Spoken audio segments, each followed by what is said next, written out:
And I'd like to invite Madison Dawson, who is a project manager with the Square One Project and is going to be moderating the next session, which is also going to be streaming live on YouTube. And welcome you to hear more about reimagining justice in Oklahoma. Thanks, Madison. Thank you so much, Megan. I'll let the rest of our panelists turn their videos on at this time.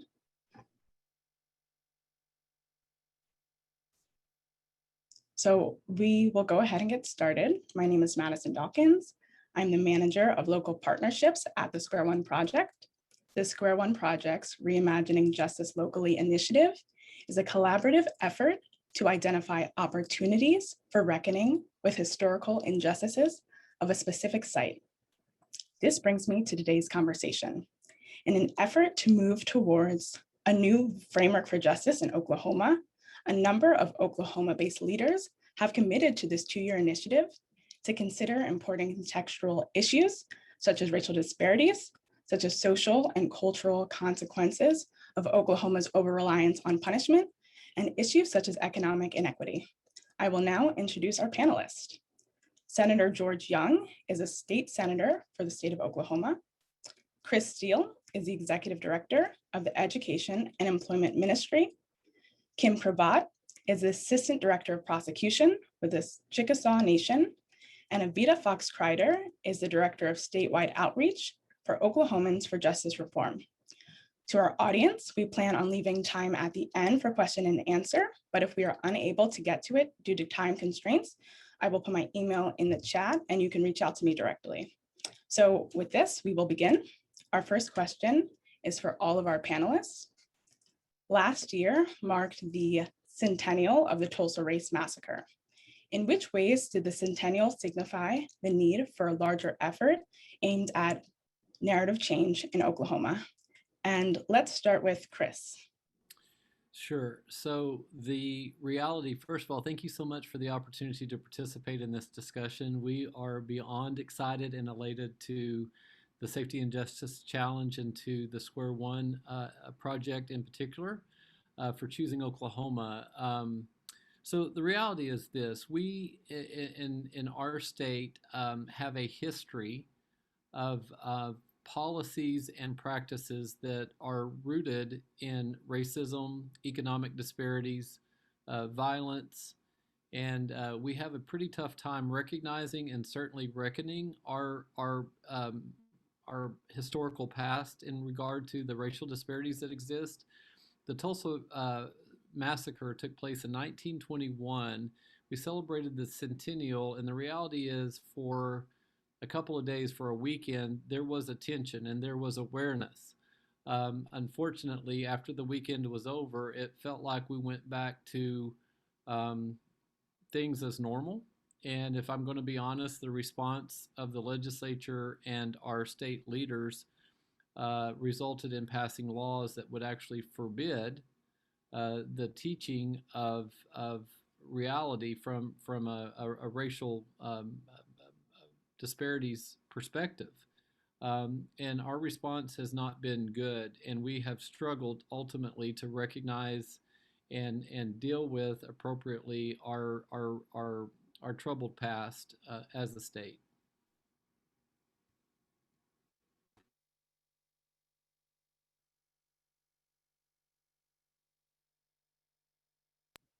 Avita?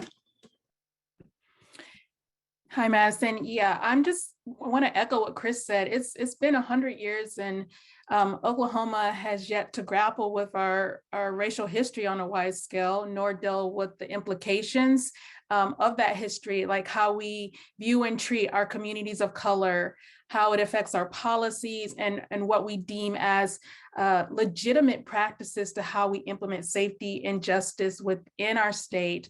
What I'm seeing in my line of work, and here I'm hearing from Oklahomans, and that there is a readiness or openness to start having the conversation about, our history and having these discussions. But because I think there's a realization that we can't continue moving on the way we are. It's harming our communities of color. We're seeing, generational cycles of poverty and trauma, and we see it harming our overall Oklahoman community as well in so many ways.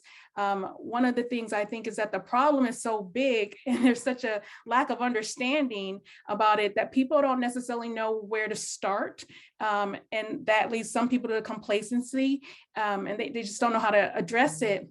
And I'm not sure as well that a lot of Oklahomans have the language to engage in a productive and empathetic discussion with one another on the topic. But that's why this project is so important, and support from the Square One team. It helps us to engage in this conversation and guide us through civil discourse, and through it, it's an invitation for Oklahomans to truly see one another, to understand each other's experiences, see the inequities that have been going on in our state since its inception, and to build and dream together a better Oklahoma. Thank you, Evita. I'll now turn it over to Senator Young. Thank you, Madison, and thank you all for allowing me to come and to be a part of this.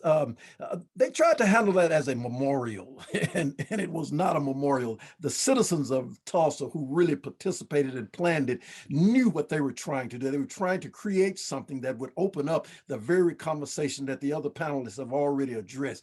Something that happened 56 years prior to 1921 was the end of the Civil War, and yet you had an event of this magnitude. I was born and raised in Memphis, and I know some Tennessee history. Never did we discuss anything about the Tulsa Race Riot and the Tulsa Massacre.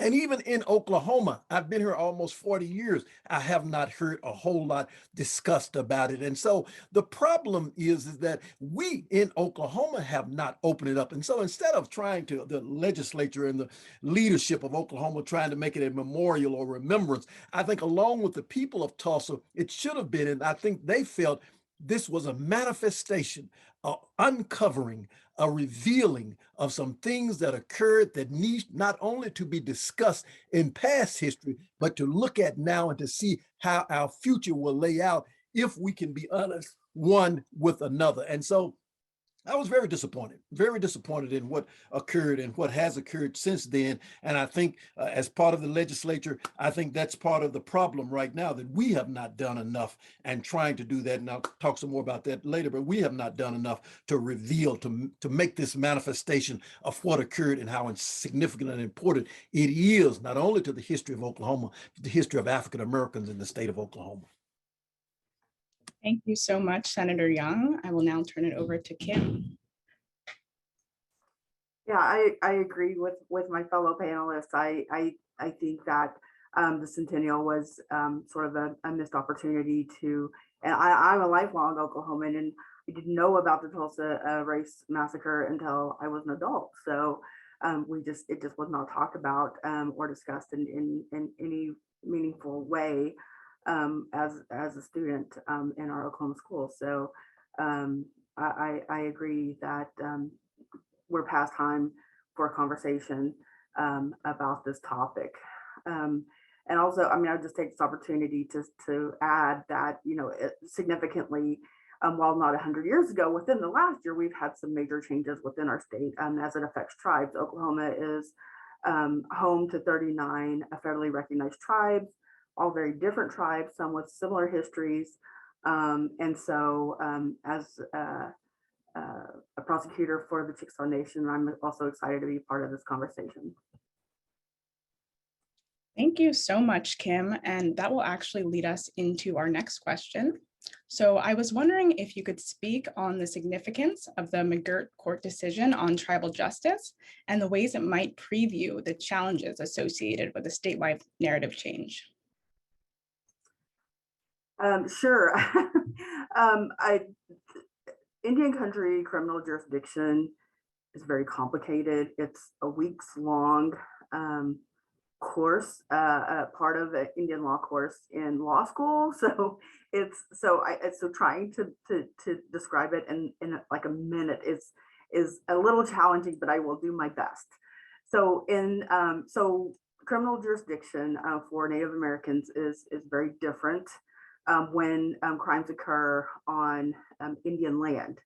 And so in July of 2020, the United States Supreme Court held that the reservation, the territorial treaty reservation that was created in treaties between the Muskogee Creek Nation and the United States had not been disestablished, which means the Muskogee Creek Nation still had a reservation. That holding has been applied to 5 additional tribes since then, including the tribe I work for, the Chickasaw Nation. Our case came down through the Oklahoma Court of Criminal Appeals in March of 2021. And so since that time, we've been in a transition where crimes that occur in Indian country are either federal jurisdiction or tribal jurisdiction, or possibly concurrent. The interesting thing there is that states do not have jurisdiction in those cases. And so for most of Eastern Oklahoma, criminal jurisdiction is now either a federal matter or a tribal matter, but not a state matter. And so since that time, there have been, in that transition, there have been some pockets of cooperation between state and local law enforcement and prosecutor offices between states and tribes during the implementation. But I will say that I think we can tell that a narrative change from our experiences we can see what kind of challenges there are. And what we've seen is that even though there have been just pockets of cooperation, that there were more than 30 petitions to the to the Supreme Court to overturn the McGirt decision. And so those petitions were handled, I think last week, and they were dismissed. So McGirt is going to continue to be the law of the land. However, that did not stop the state from continuing to try to overturn the decision. So I think from that, we can predict that there's going to be some political will to oppose a narrative change. And our tribal justice system does not always look like what a state criminal system is going to look like. Historically, we have approached criminal justice from a services standpoint, from a restorative standpoint. Before McGirt, we prosecuted 100 cases. Last year, or since McGirt, we prosecuted more than 1,400. But not all of those result in incarceration. Our approach has evolved as being try to keep our service orientation to people who come into contact with our criminal justice system. So with that being said, it's not always, because we've always done criminal justice in Oklahoma the way we've always done it, the two systems look differently. And so I think that that there's a belief that the way it's always been done is maybe the better way. So again, that just goes to the resistance and trying to keep things as a status quo.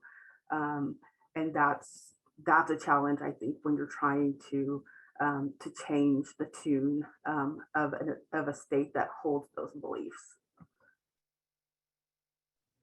Thank you so much, Kim. And in continuing the thread on shifting power dynamics, my next question is for Chris and Avita, who initially invited the Square One Project to collaborate in this initiative.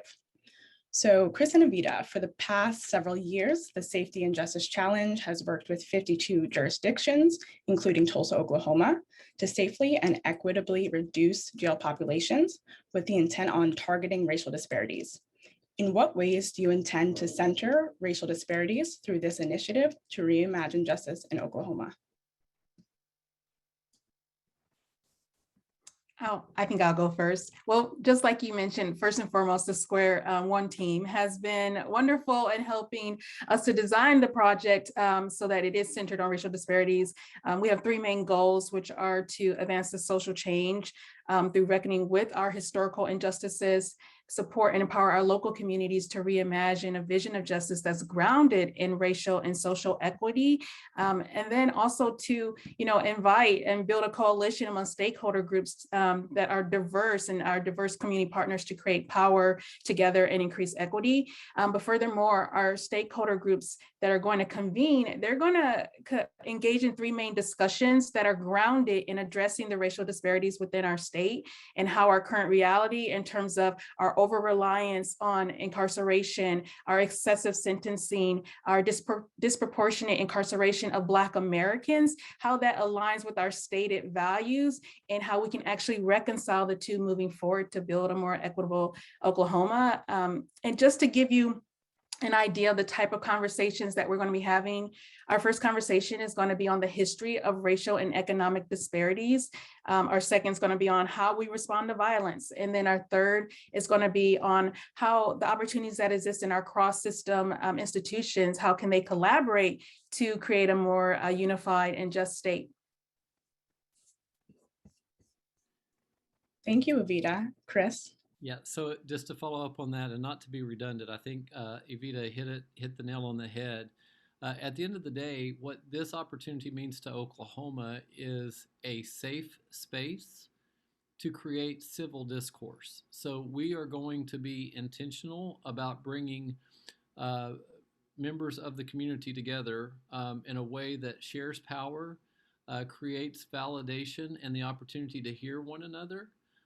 We're going to create a safe space that will be rooted in grace, in truth-telling, and ultimately centered on human dignity. If we hit our mark, which I have full confidence that we will, ultimately this is going to give space to not only recognize some of the racial disparities, hopefully all of the racial disparities within our past, but also begin to reckon. Create a reckoning of how we can move forward in a very healthy manner that would give us the opportunity to not only recognize, reconcile, but also repair much of the harm that has been created. Ultimately, our goal is that this will lead to a paradigm shift in the way that we think and decide policies so that policies are not so heavily rooted in punishment and in harm that ultimately begets more harm.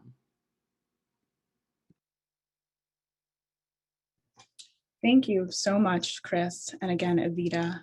My next question is for Senator Young. Senator Young, how do you see your involvement in this initiative influencing your work at the state level?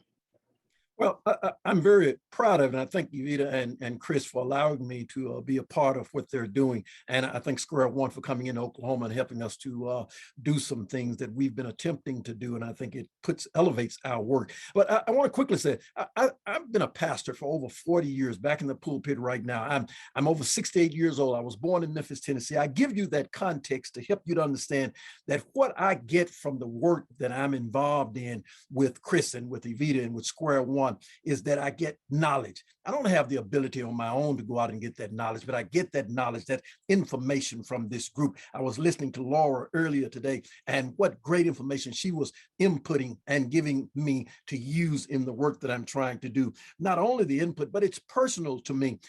I gave you my age. I told you I was born in Memphis, Tennessee. If you take that context, you know I was brought up during an age when, well, I like to say I come out of the age of say it loud. I'm Black and I'm proud, to use the words of James Brown. And so it is meaningful to me that I was brought up doing the parts of the civil rights movement. And so what's happening is very important and significant to me. I represent the largest African-American population of any state legislature in the state, in the state of Oklahoma. On top of that, we make up 8% of the state population, but we make up 30 to 35% of the incarcerated, not supervised, but the incarcerated rate of the Department of Corrections. There are problems that exist, that have existed, and will continue to exist until we continue to further programs like we are trying to do here in Oklahoma. It is useful for me to be able to at least propose meaningful legislation that would help to change where we are in the state of Oklahoma. And again,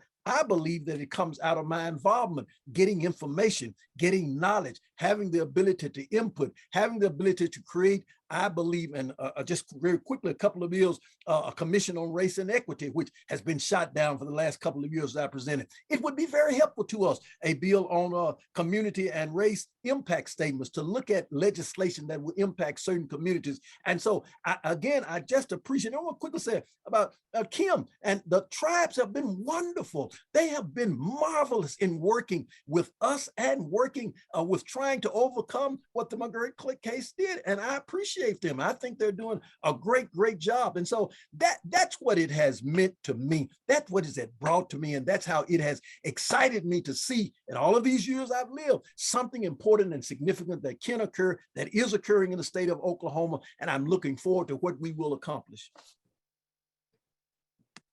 Thank you so much, Senator Young. You mentioned that you're a pastor, and my next question is for the whole panel. In addition to being known for its high rates of incarceration, Oklahoma is known for its strong faith-based identity, as it is geographically situated within the Bible Belt. What other voices are prevalent in Oklahoma, and how are you including people with diverse experiences and perspectives within the initiative?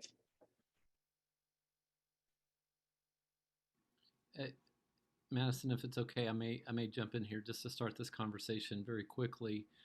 Just to underscore what you said, you're exactly right. So culturally in Oklahoma, it is common to see very overt and public demonstrations of faith anywhere you go. People will be praying before a meal in a restaurant, a public restaurant. References to Scripture, God, Jesus are commonplace in nearly every discussion and debate that takes place at the state capitol.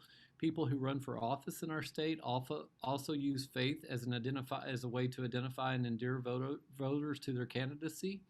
And yet, we continuously create policies and systems that are almost entirely based on punishment, retribution, and exclusion. I'm a lifelong Oklahoman. I love my state, but there is an inconsistency when it comes to values and actions in the state of Oklahoma, particularly around the criminal legal system. And so ultimately what we want to do is to be able to hold up a mirror, if you will, to the state of Oklahoma to make sure that our values are being applied consistently to the policies and the systems that we are creating and the services that we're rendering to the people within our state. The business community is also a very important voice in our state, and so we will be intentional about creating stakeholder groups that include business leaders, the health sector, the education sector, the transportation sector is also, housing sector is also very important, so we're going to have a stakeholder group comprised of that. Movement leaders are emerging, fortunately, within our state, so we're going to focus on that, as well as government and cultural leaders. And so ultimately, we are going to be intentional about being inclusive and about sharing power in the discussion that we hope to create, and that we will, that we will formalize so that people can hear one another, so that people can validate the reality of what's happening in our state. And if we do our work right and well, we have an opportunity to make sure that everyone is included in this conversation. Thank you, Chris. Evita?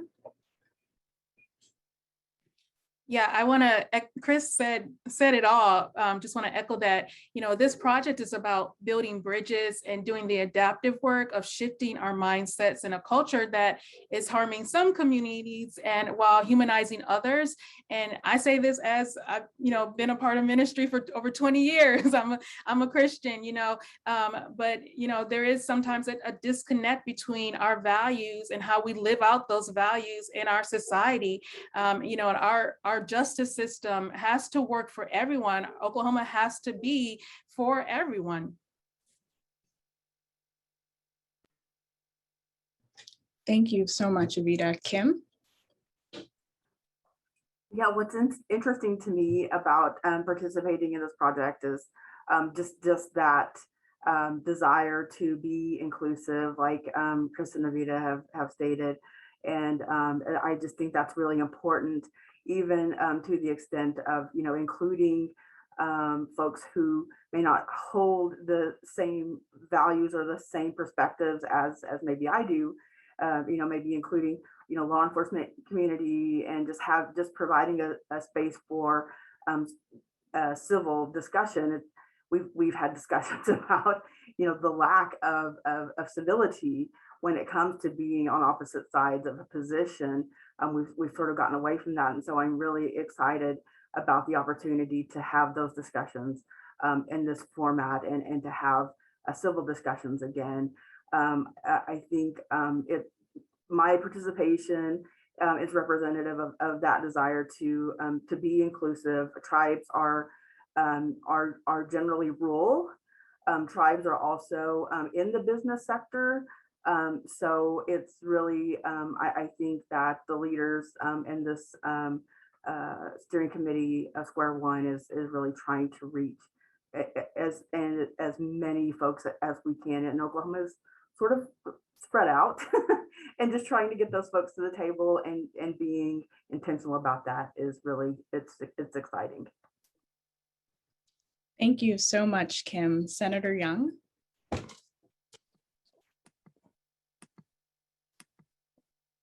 I'm sorry. Let me say first, Kim, I think the tribes are one of the most integral and most significant parts of what we're doing. And I have personally just appreciate working directly with the tribes and all they're doing. Listen, I am a preacher. And there is a text in the Bible that says, everyone who says, Lord, Lord, does not know the Lord. Listen, you got to take that into consideration in Oklahoma. Although there are overt reasons and actions of Christianity and religiosity in the state of Oklahoma, it does not exist to that extent, because if it did, we would not have the problems that we possess. Like Lucas said, is as a pastor, I joke some of my attorney friends that I've been in the courtroom more often than they have, because of the situation of the disparities that exist. And my members are not, I like to tell folks, Black folk are not as that bad as statistics bear out. And so there is something else that's going on that we need to look at. And so just because we are known as the Bible Belt does not mean we really are Bible believers. And so I question that, and I really regret it when people say that, because I don't see it. I don't see the sympathy. I don't see the forgiveness. I don't see the ability to work together as we ought to work together to overcome the things. And so that's why I love Square One. It's brought me to a closer relationship with folk that now are giving me information that I can use, I think, to help provide not only good legislation, but gives me a voice from the pulpit when I speak to folk from a faith perspective, to engage folks and bring them in and not separate us as some religions are doing in our midst. And so I'm very excited about what we're doing in Oklahoma. Thank you so much, Senator Young. We have about 2 minutes left, and Kim mentioned values in her response, and Senator Young was alluding to values as well. What values would you like to guide this 2-year process? Evita, may you please start? Yeah, I think Chris mentioned it earlier, power sharing, dignity. We want everyone to be able to come to the table and discuss this. People who have not been able to be at the table. You know, we want people to feel free to dream and not be, you know, grounded in a political reality. You know, so those are some of the values that I think about, but it's not just for, you know, those who have been in leadership and known leaders throughout our community, but it's the people that are more, that are proximate to the issue, you know, who are impacted by, you know, justice issues daily. We want them to be able to come and there be this empathy that is built amongst us. Thank you, Evita. Chris.